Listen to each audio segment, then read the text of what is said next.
Hello everyone, I'm Subhajit Hajra from Kuchbihar Government Engineering College. Now, as a wingman, I'm here to help you.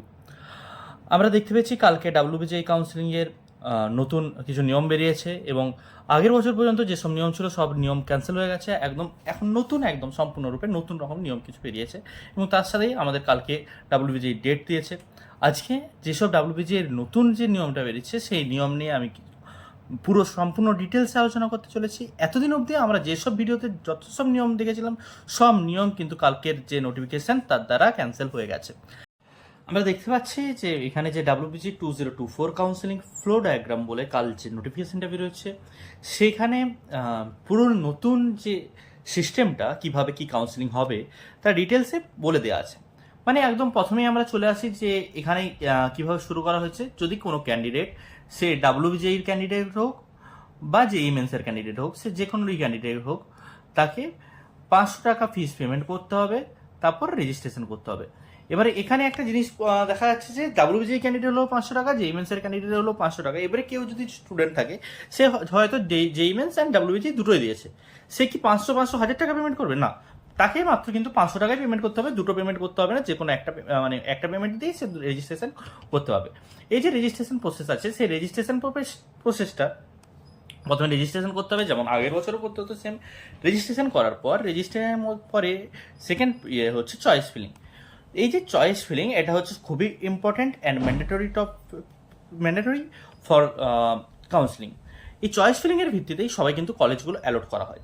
এই choice ফিলিংটা এতটাই important, মানে এটা যদি কেউ ভুল করে দেয় কিছু রকম, তার হয়তো দেখা যাচ্ছে তার যদি কারো খুব ভালো র্যাঙ্ক হয়েছে, সে দেখা গেল যে কোনো গভর্নমেন্ট কলেজ পেলো না, প্রাইভেট কলেজে একটা পেয়েউস আছে, সেটা হতেই পারে চয়েস ফিলিংয়ের জন্য। এবারে হচ্ছে এই যে এখানে তারপরে চয়েস ফিলিংয়ের পরে চয়েস লকিং। আমরা জানি আগের বছরও সেম ছিল, যে কটা ভিডিও আগের বছর বেরিয়েছিল সেম ছিল আমাদের উইংম্যান গ্রুপ পেজেতেও।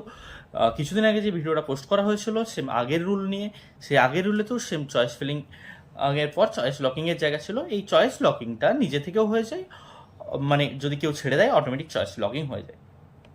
এবার আগের বছর যেটা ছিল যে মক অ্যালটমেন্ট, এই বছর কিন্তু মক অ্যালটমেন্ট থাকছে না।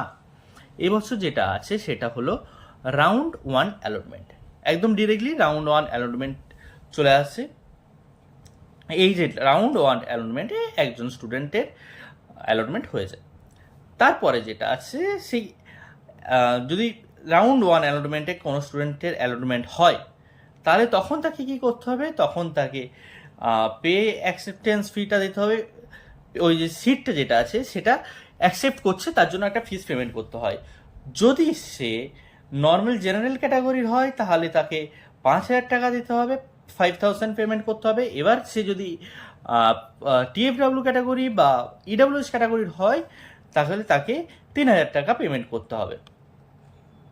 এই জিনিসটা মাথায় রাখতে হবে। এবার আমরা আসছি যে এই পেমেন্টের বিষয়ে। যদি কেউ ভুল করে বা ভুলবশত কোনো রকমভাবে পেমেন্ট করতে ভুলে যায় তাহলে তাকে কিন্তু ডাব্লিউবিজিআই সেখান থেকে কাউন্সিলিং থেকে তাকে রিজেক্ট করে দেবে, মানে সে কাউন্সিলিংয়ে আর কোনো রকম থাকছে না। এটা খুব কিন্তু ভালো করে দেখার জায়গা যে যদি কোনো রকমভাবে পেমেন্টটা নির্দিষ্ট টাইমের মধ্যে করা না হয় বা কোনো কারণে পেমেন্টটা আটকে যায় বা কোনো রকম কিছু সমস্যা হয়, পেমেন্ট না হয়, তাহলে কিন্তু ডাব্লিউবিজিআই কাউন্সিলিংয়ের মধ্যে থাকা যাবে না বা ডাব্লিউবিজিআই বার করে দেবে। এবার যেটা আছে পেমেন্ট হয়ে গেল।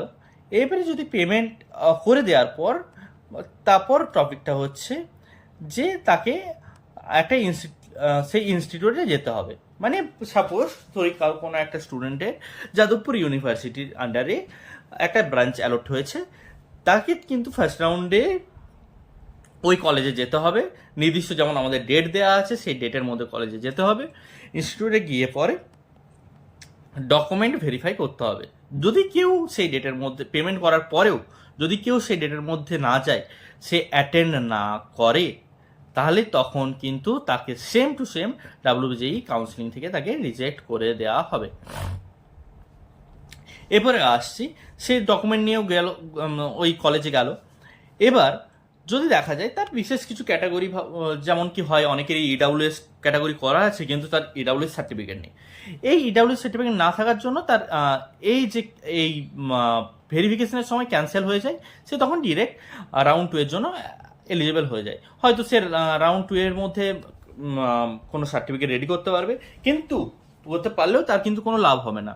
তার যদি রাউন্ড 1-এ ইডাব্লিউএস বা ওবিসি বা কোনো রকম ক্যাটাগরি দিয়ে রেখেছিল, কিন্তু সেই ক্যাটাগরিটা সে সার্টিফিকেটটা শো করতে পারেনি, তখন কিন্তু সেকেন্ড রাউন্ডে সে অ্যাজ এ জেনারেল ক্যান্ডিডেট তাকে কিন্তু সিট অ্যালট করা হবে। বোঝা গেল আশা করি। এবারে নেক্সট আসছি নট এলিজেবল।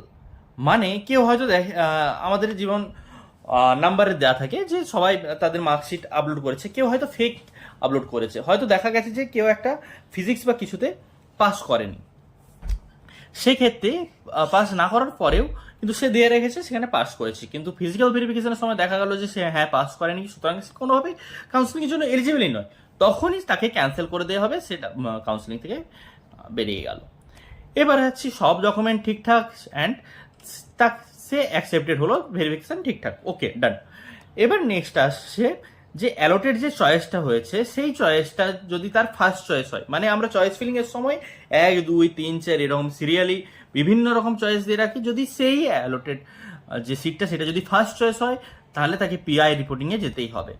এবার পিআই রিপোর্টিংয়ে যদি সে না যায় তাহলে কিন্তু আবার সে কাউন্সিলিং থেকে বেরিয়ে যাবে, এটা ভালো করে মাথায় রাখতে হবে। এবার পিআই রিপোর্টিংয়ে সে গেল, অ্যাটেন্ড করলো রিপোর্টিং, এবার সে যদি যেহেতু সে তার ফার্স্ট চয়েস এটা অ্যান্ড সেটা অ্যালোট হয়েছে, সুতরাং তাকে কলেজে অ্যাডমিশন নিতে হবে অ্যান্ড দেন কলেজের আন্ডারে সে কন্টিনিউ করবে। হয়ে গেল এদিকটা। এবার আর একটু ব্যাকে আসি যে এই যে অ্যালোটেড চয়েসটা, এইটা যদি তার ফার্স্ট চয়েস না হয়ে অন্য কোনো চয়েস হয়, সেটা 2 হোক, 3 হোক, 4 হোক, যে কোনো কিছু চয়েস হোক, সেই আদার চয়েসটা যদি সে আপগ্রেডেশনের একটা ফর্ম থাকে, সেখানে ইয়েস আপগ্রেডেশনের ফর্ম থাকে আর নো আপগ্রেডেশন, কেউ যদি নো আপগ্রেডেশন করে মানে তাকে সে তো সেই সিটটাই চাইছে, সুতরাং তাকে সেখানে কিন্তু অ্যাডমিশন নিতে হবে। আপগ্রেডেশনের সে যদি নো আপগ্রেডেশন করে তাহলে তাকে কিন্তু সেখানেই সিটটা নিতে হবে। এরপর আসি যে সে যদি ইয়েস আপগ্রেডেশন করে, ইয়েস আপগ্রেডেশন মানে কি, আমি এটা চাই না আমার সাপোজ 10 নাম্বার যে চয়েসটা সেটা ফিল হয়েছে, এর উপরে আছে কি, এর উপরে আরো 9, 8, 7, 6, 5, 4, 3, 2 এসব অনেকগুলো চয়েস আছে, অনেকগুলো কলেজ আছে, অনেকগুলো কলেজের ব্রাঞ্চ আছে, সেগুলো সেই কলেজগুলোতে আমি চাই, সে কারণে সে yes upgradation form fill up করলো অ্যান্ড সে ডিরেক্টলি সেকেন্ড রাউন্ডের জন্য চলে গেল। এগুলো সব এখানেই ফার্স্ট রাউন্ড টোটাল কমপ্লিট। এবার সেকেন্ড রাউন্ডে ফার্স্টলি হ্যাঁ আর একটা ফার্স্ট রাউন্ডের অপশন আছে যেটা আমি ভুল করে স্কিপ করে গিয়েছিলাম, যে রাউন্ড 1-এ যদি কারো সিট অ্যালোটেড না হয় সে ডাইরেক্টলি সেকেন্ড রাউন্ডে চলে যাবে, ঠিক আছে। এবারে সেকেন্ড রাউন্ড সেটা এরপর হচ্ছে সেটা রাউন্ড যদি এখানে যদি কোনো রকমভাবে সেই ক্যাটাগরি যেটা কেসটা বললাম যে ওখানে যদি হয় তাহলে সেটা রাউন্ড 2, মানে এই 2B যেটা রাউন্ড 2 সেও চলে যাবে, সেটা বি ক্যাটাগরি, আর সি হচ্ছে যদি ইএস অ্যাপ্লিকেশন করে। এবারে এই এ বি সি তিনজনই কিন্তু সেকেন্ড রাউন্ডের জন্য এলো। এবারে হচ্ছে যদি এ ক্যাটাগরির হয়, মানে যে স্টুডেন্টটার আগে কোনো রকম ফার্স্ট রাউন্ডে অ্যালট হয়নি, তার ফ্রেশ অ্যালটমেন্ট হলো।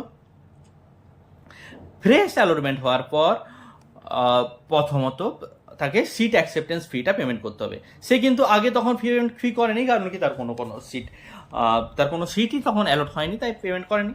এরপরে সেম কেস, সে যদি পেমেন্ট করতে ভুলে যায় তাহলে সে বেরিয়ে যাবে। সে যদি তারপর পেমেন্ট করার পরেও সে যদি পেমেন্ট হয়ে যাওয়ার পর সে যদি ওই ভেরিফিকেশনের জন্য অ্যাটেন্ড না করে তাহলে সে বেরিয়ে যাবে। যদি ভেরিফিকেশনে সেম ক্যাটাগরির ইস্যু হয়, ক্যান্সেল হয়ে যায়, তাহলে সে মপ আপের জন্য চলে যাবে।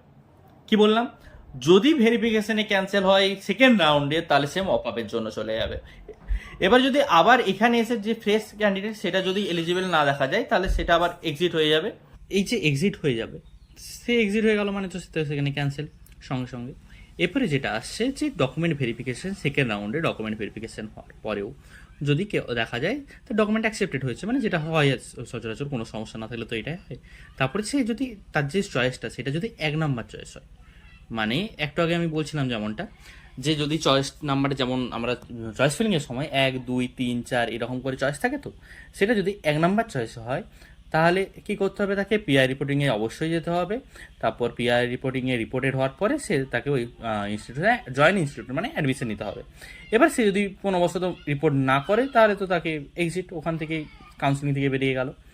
এবার যদি সে আদার চয়েস থাকে, তার যদি কোনো চয়েস না মানে অন্য চয়েস সে আপগ্রেডেশনের থ্রু দিকে যেতে চায়, যদি ফার্স্ট চয়েসে যদি এটা ফার্স্ট চয়েস না থাকে, যদি ওটা 2, 3, 4, 5, 6 এরকম কিছু চয়েসে থাকে, তাহলে সেই ক্ষেত্রে আপগ্রেডেশন ফর্মটা ফিল আপ করতে হবে। আপগ্রেডেশন সে যদি নো করে, মানে সে সেই কলেজে অ্যাডমিশন নিতে চায়, নো আপগ্রেডেশন থ্রু দিয়ে সে পিআই রিপোর্টিং আওয়ার করবে, তাও পিআই রিপোর্টিংয়ের থ্রু দিয়ে অ্যাডমিশন নেবে।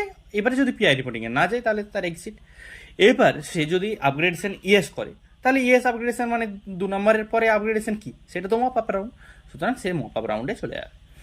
এবার আসি, যদি সে ওই ফার্স্ট রাউন্ডে তার একটা কলেজ এসেছিলো এবং সে তারপর সেটাকে আপগ্রেড করেছে, তখন সেটা যদি আপগ্রেড হয়ে এসেছে যে ফার্স্ট রাউন্ডের জন্য, সেটা যদি তার ফার্স্ট চয়েস হয়ে গেছে, মানে আগে তার ফার্স্ট চয়েস ছিল না, কিন্তু সেটা যদি চয়েস যে লিস্ট থাকে তার মধ্যে থেকে যদি এটা ফার্স্ট চয়েস হয়েছে, সাপোজ 1, 2, 3, 4 করে যে চয়েসের যে সিকোয়েন্সটা থাকে, এটা যদি যেই সিটটা সেকেন্ড রাউন্ডে অ্যালট হয়েছে সেটা যদি তার ফার্স্ট চয়েস থাকে, তাহলে সেই ক্ষেত্রে তাকে আবার সেম পিআই রিপোর্টিংয়ের থ্রু দিয়ে যেতে হবে। তারপর সেখানে আবার নট রিপোর্টেড যদি হয় তাহলে তার এক্সিট হয়ে যাবে, অথবা রিপোর্ট করলে সে ইনস্টিটিউটে অ্যাডমিশন নিতে পারবে। এবারে আসি যে অন্য টপিকগুলো, যে সে যদি তার চয়েসটা যদি আপগ্রেড হয়েছে, সে সেম ক্ষেত্রে সে পিআই রিপোর্টে যেতে পারবে।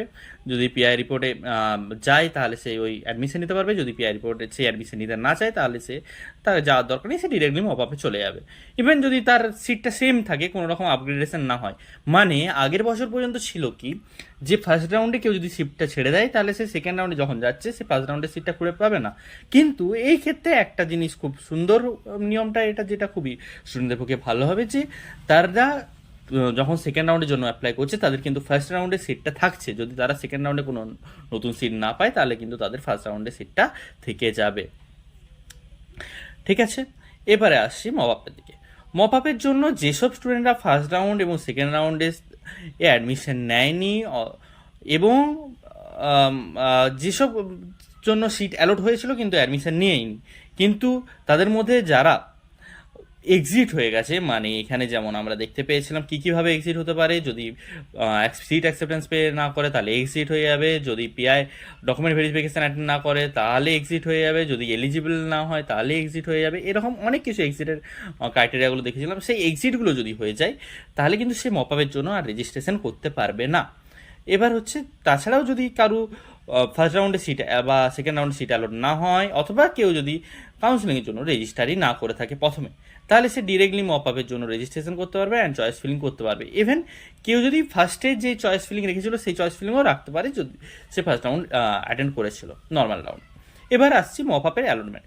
তো মপ আপের একটি মাত্র অ্যালটমেন্ট হয়, মপ আপ অ্যালটমেন্ট হবে, সেটা যদি নিউ অ্যালটমেন্ট হয় সেম প্রসেস, তাকে আবার পিআই যেতে হবে, পিআই রিপোর্টিং করতে হবে, ডকুমেন্ট ভেরিফিকেশন করতে হবে, রিপোর্ট করতে হবে, অ্যাডমিশন নিতে হবে। এবার যদি নট রিপোর্ট হয় এক্সিট, সেম কেস এখানেও।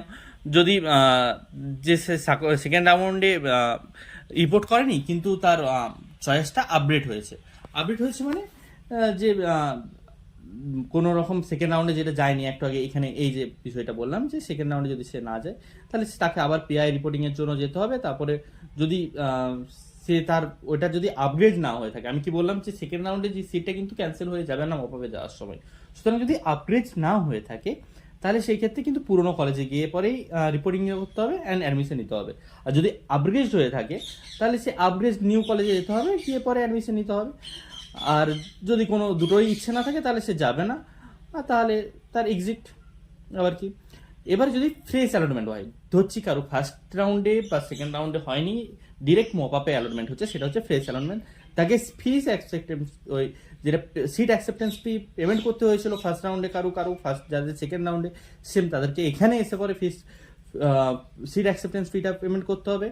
তারপর সেই ইনস্টিটিউটে যেতে হবে ডকুমেন্ট ভেরিফিকেশনের জন্য, ডকুমেন্ট অ্যাকসেপ্টেড হবে, তারপর সে পিআই রিপোর্টে যাবে, তারপরে অ্যাডমিশন নিতে পারবে।